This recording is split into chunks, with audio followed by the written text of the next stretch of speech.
I'm pregnant. Wait, you two had an affair? How did they end up in such a relationship?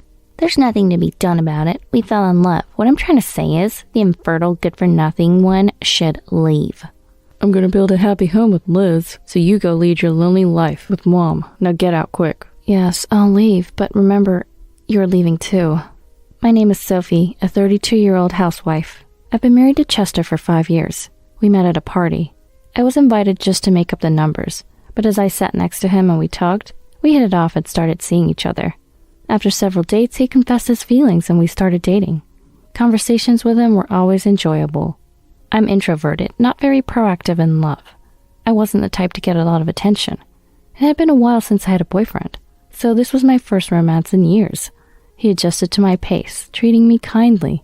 He was always thoughtful, contacting me regularly and planning our dates carefully. Drawn to his attentiveness, I found myself falling for him more and more, and our relationship smoothly continued. About 1.5 years into our relationship, he proposed to me. I can be my true self around you, Sophie, and it's very comforting. I want to be with someone like that forever. So marry me, stay by my side. With those words, he handed me a ring. Thank you. I want to marry you, Chester.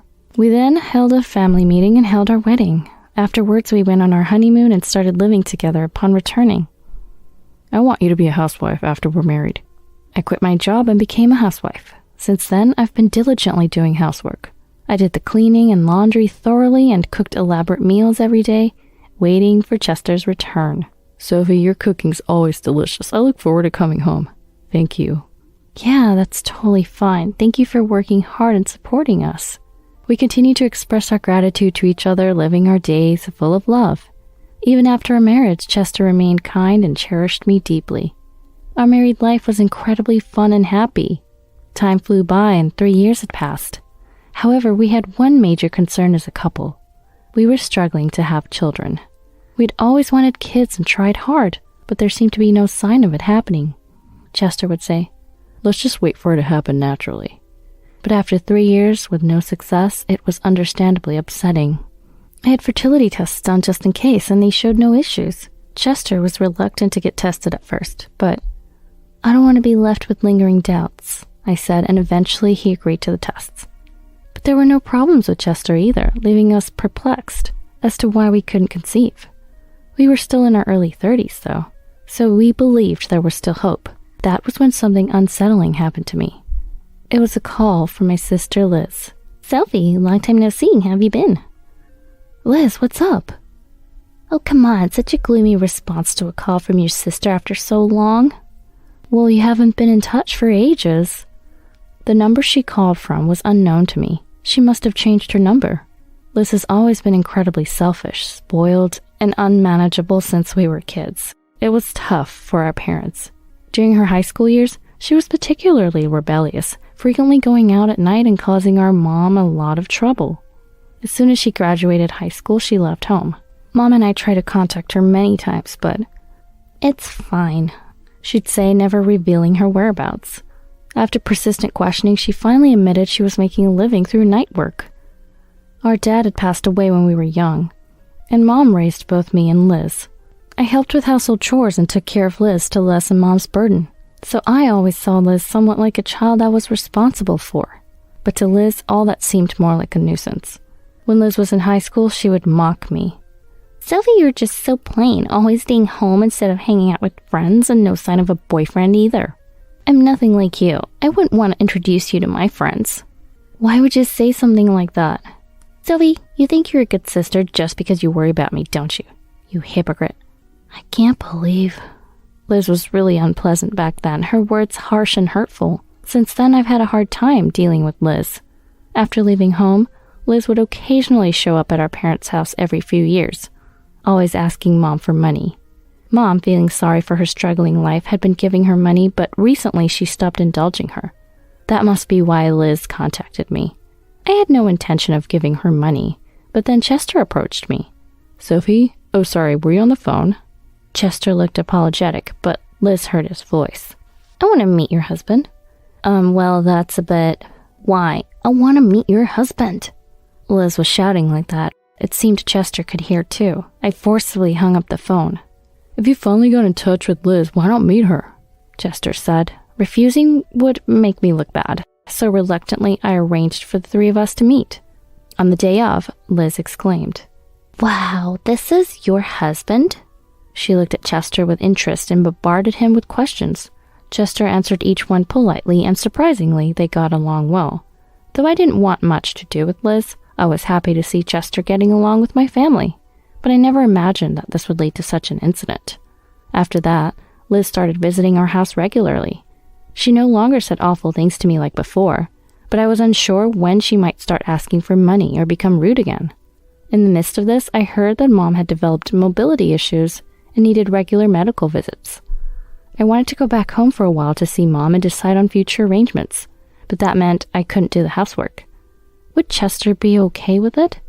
I hesitantly brought it up, and to my surprise, Chester readily agreed. Your mom needs you, right? It's okay. Really? Thank you. I quickly prepared and went to Mom. Her condition was worse than I expected. She obviously needed more than just medical visits. She required caregiving. Mom, probably out of consideration, hadn't mentioned it. I started thinking about possibly moving in together. I was contemplating how to discuss this with Chester. Amidst all this, something unimaginable happened. My father-in-law, Bert, suddenly fell ill and was hospitalized.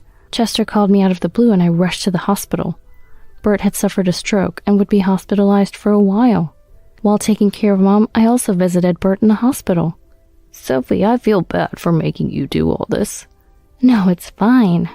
Chester hardly comes to visit. What, really? Yeah, he seems distracted at work too. I wonder what's going on. Bert. I felt disillusioned with Chester after hearing this. Bert had been living alone since losing his wife years ago. He must have been relying on his son. Yet why wasn't Chester visiting him? 3 months later, Bert's condition worsened, and he passed away. Throughout this time, Chester apparently never visited him. Chester claimed he was too busy with work. But was that really the case? Well, I had been with Mom for a long time, so I didn't really know how Chester had been spending his time. After Bert's funeral, I returned home to decide on the future.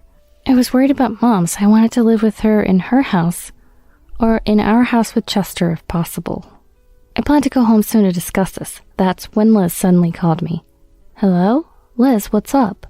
I hadn't seen Liz in a while and had no idea why she was calling. I need to talk to you. Talk? Yeah, I'm pregnant. What? Pregnant?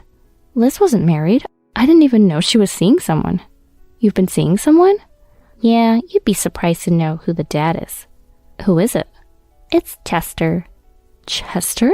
You mean... There's only one, your husband, Sophie. Wait, you two had an affair? Well, it just happened, but it was bound to, right? Liz was having an affair with my husband, Chester. How did they end up in such a relationship? Anyway, I'm more suitable for him than you. You can have kids, and I'm prettier. If I had met him first, I would have been the one to marry him. What are you saying? Don't try to justify stealing him. You had an affair with my husband. It can be helped. We fell in love. What I'm trying to say is the infertile, useless one should leave. Unbelievable. Liz had always looked down on me. This was the worst. I understand. I'll leave. With that, I hung up and decided to return home to start divorce proceedings with Chester. Oh, good, you're here. When I arrived home, Chester greeted me with a smile. You're the worst. Oh, sorry, but it's your fault. You couldn't have kids. The infertility is your responsibility. I haven't been diagnosed with infertility. It's just unfortunate that we haven't had children yet, right? Maybe the hospital made a mistake in your diagnosis? After all, I got Liz pregnant right away. Right, Liz? Chester said, and Liz approached, laughing. Sorry, I got pregnant so quickly, Liz said, rubbing her belly. Our child is definitely going to be beautiful. Yeah, in retrospect, it's good it wasn't with Sophie. I'll build a happy home with Liz. You go live a lonely life with your mom. Chester and Liz laughed heartily. All right, but I'll live happily with Mom. Could you sign the divorce papers while I pack? Sure. While I gathered my belongings, Chester and Liz cheerfully filled out the forms. Now we could finally be together.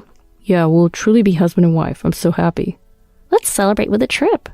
Great, let's go before your belly gets too big. Maybe we should go abroad. Yeah, like Paris or London. As Chester and Liz excitedly planned, I finished packing and approached them. Are you done signing them? Yeah, this is the end of our relationship. Now get out. Yes, I'll leave, but you're leaving too. What? What are you talking about? This is my house. Have you lost your mind? Shocked from the divorce, perhaps. Well, it can't be helped. Stop talking nonsense and just leave. Do you remember who owns this house? Me. No, it was your father, Bert. Huh? Oh, right, but he passed away last year, so it should have been inherited by me, right? Unfortunately, Bert didn't leave anything to you. What? Then who inherited it? Your uncle. My uncle? You didn't visit Bert in the hospital, right? He was disgusted with you. Maybe he even knew about the affair. He tried to reduce any inheritance left to you as much as possible, transferring most to your uncle while he was alive. So this house you're living in, it belongs to your uncle now. What? I could just ask my uncle to let us stay, right? Why would your uncle, Bert's brother, allow that when Bert himself didn't? The house is already on the market. What do you mean? Where will we live then? I don't care. Then we'll live at Mom's. Sophie, you go somewhere else.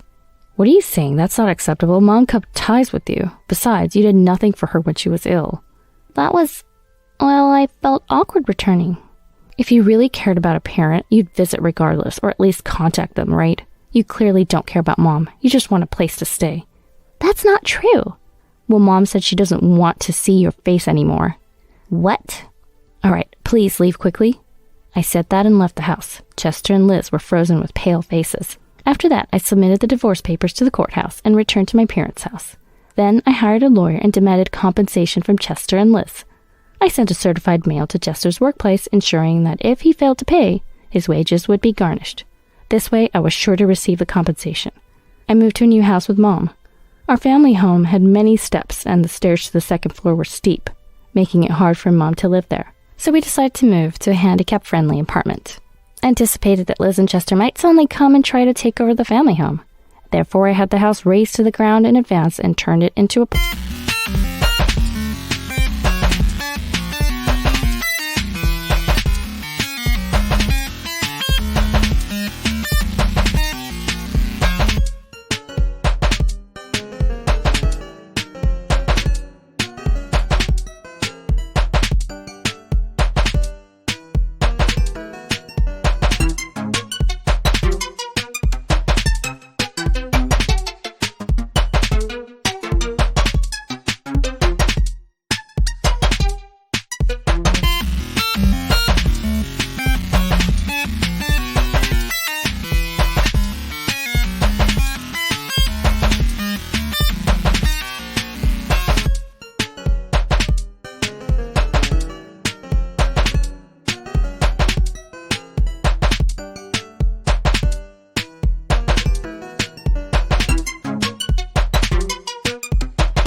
parking lot. We decided to use the income from the parking lot to supplement our living expenses. The new house was incredibly comfortable, and Mom seemed to be living more easily. The rooms were spacious, and with minimal furniture, it seemed suitable for wheelchair living.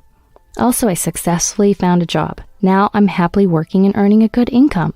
With the parking lot income, we're living quite comfortably. I was spending peaceful and calm days with Mom, but then Liz suddenly called. What the heck? Why is our family home turned into a parking lot?